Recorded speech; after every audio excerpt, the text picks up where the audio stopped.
This is the first wave of up to 1,000 layoffs expected from the shutdown of the two bankrupt hospitals on Oahu. KITV4's Kyoki Kerr has our top story.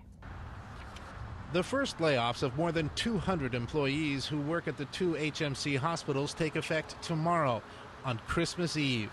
The hospitals are phasing in layoffs, keeping only the staff needed to care for a dwindling number of patients before the hospitals close for good in a couple of weeks. Fewer than 60 patients remain hospitalized at both facilities, most of them renal patients at HMC East in Liliha. Hundreds of other HMC employees, like registered nurse Mary Licata of Kaneohe, are still waiting for their layoff papers to come in the mail. I said, hey, look, I do not have paid time off. You're telling me I can't work, but yet you're not laying me off. When can I expect to be laid off? Their answer, we don't know. She's worked with heart patients at HMC East for nearly 6 years, and her 22-year-old daughter is also employed at the hospital as a security officer. But since she has not received a pink slip yet, she cannot apply for unemployment or take some money out of her 401k. So I was depending on rolling part of it over and taking part of it out to help us with this time. And I can't do that until they actually separate me from the company. A lifetime Windward Oahu resident, she's reluctantly searching for work as a traveling nurse, contemplating offers in Tennessee, Texas, and elsewhere on the mainland.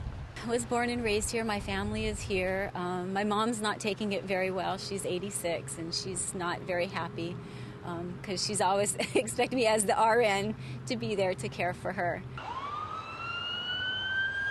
Meanwhile, city ambulances have been seeing extra calls this week because both hospitals have already shut down their emergency departments, with 50 ambulance calls more this past Wednesday compared with the previous Wednesday.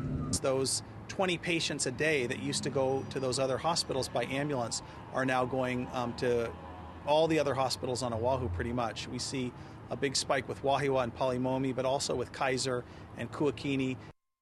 And sources tell KITV4 News that HMC is having a hard time placing many of its renal patients at other hospitals, especially patients without insurance or who are covered by Medicaid or Medicare, so the hospitals get lower reimbursement rates. Another problem, some of the patients' current doctors may not have privileges at a hospital that's willing to take them. So there's a lot of paperwork that has to get done before those transfers can happen. Back to you, Paula.